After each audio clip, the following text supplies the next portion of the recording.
राधे राधे दोस्तों। तो कैसे हैं आप सब। मुझे उम्मीद है कि आप सभी बहुत अच्छे होंगे। तो दोस्तों, आज हम इस वीडियो में जानेंगे भारतीय स्वतंत्रता संग्राम के वीर भगत सिंह के बारे में। तो दोस्तों, अगर आपने मेरे चैनल को सब्सक्राइब नहीं किया तो चैनल को सब्सक्राइब कर लीजिए और बेल आइकन को भी प्रेस कर लीजिए ताकि हर वीडियो की नोटिफिकेशन आपको सबसे पहले मिल सके। तो आइए दोस्तों, वीडियो को स्टार्ट करते हैं। जानते हैं भगत सिंह के जीवन के बारे में। भगत सिंह का जीवन और उनका स्वतंत्रता संग्राम में योगदान भारतीय इतिहास का एक महत्वपूर्ण अध्याय है। वे न केवल भारत के स्वतंत्रता संग्राम के सबसे युवा क्रांतिकारियों में से एक थे, बल्कि उनकी विचारधारा और देशभक्ति ने उन्हें भारतीय जनता के हृदय में अमर कर दिया। उनका जीवन एक प्रेरणा है जो देश की आज़ादी के लिए समर्पित था। भगत सिंह का जन्म 28 सितंबर 1907 को पंजाब के लायलपुर ज़िले, जो कि अब पाकिस्तान में है, के बंगा गांव में एक सिख परिवार में हुआ था। उनके पिता का नाम किशन सिंह और माता का नाम विद्यावती था। उनका परिवार क्रांतिकारी गतिविधियों में पहले से ही सक्रिय था। भगत सिंह के चाचा अजीत सिंह और उनके पिता स्वर्ण सिंह भी स्वतंत्रता संग्राम में सक्रिय रूप से भाग ले रहे थे, जिससे बचपन से ही उनके अंदर देशभक्ति की भावना जागृत हो गई। भगत सिंह की प्रारंभिक शिक्षा उनके गांव के स्कूल में हुई। बाद में वे लाहौर के नेशनल कॉलेज में पढ़ने गए। कॉलेज के दौरान वे महात्मा गांधी के नेतृत्व में चल रहे असहयोग आंदोलन से प्रेरित हुए। हालांकि गांधी जी के अहिंसा के सिद्धांत से भगत सिंह पूर्णतः सहमत नहीं थे। उन्होंने महसूस किया कि अंग्रेज़ों को देश से भगाने के लिए एक अहिंसा पर्याप्त नहीं होगी और इसके लिए एक मजबूत क्रांतिकारी आंदोलन की आवश्यकता है। किशोर अवस्था में ही भगत सिंह ने कई क्रांतिकारी संगठनों से जुड़ना शुरू कर दिया। हिंदुस्तान सोशलिस्ट रिपब्लिकन एसोसिएशन में शामिल होकर उन्होंने अपने क्रांतिकारी जीवन की शुरुआत की। भगत सिंह के अनुसार केवल सशस्त्र संघर्ष ही भारत को ब्रिटिश शासन से मुक्त करा सकता। 1990 में हुए जालियांवाला बाग नरसंहार ने भगत सिंह के मन में गहरा प्रभाव डाला।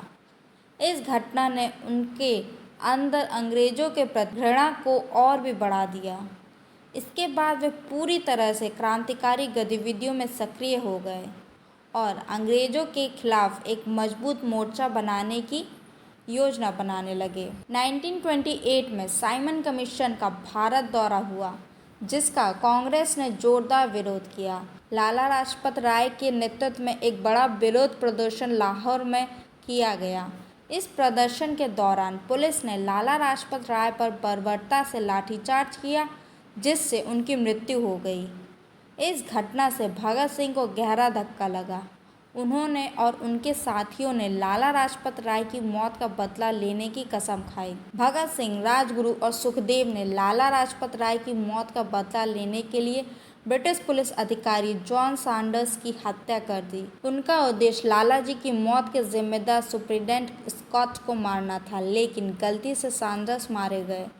इसके बाद भगत सिंह ने लाहौर से भागकर अपनी पहचान बदल ली और कई महीनों तक अज्ञात स्थानों पर छिपे रहे। 1929 में भगत सिंह और बटुकेश्वर दत्त ने अंग्रेज़ों की दमनकारी नीतियों के खिलाफ एक कड़ा संदेश देने के लिए दिल्ली की सेंट्रल असेंबली में बम फेंका।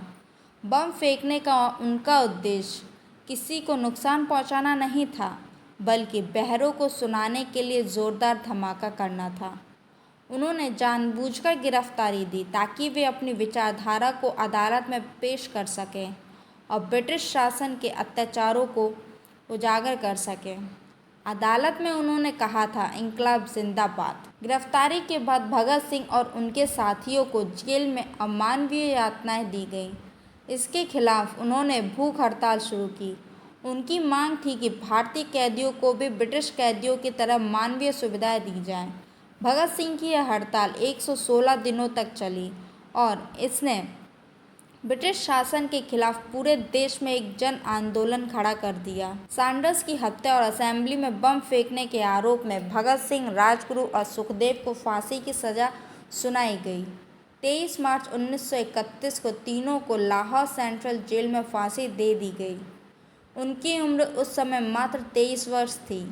उनकी शहादत ने पूरे देश को झकझोर कर रख दिया और वे भारतीय स्वतंत्रता संग्राम के अमर शहीद बन गए। भगत सिंह न केवल एक क्रांतिकारी थे बल्कि वे एक विचारक और दार्शनिक भी थे।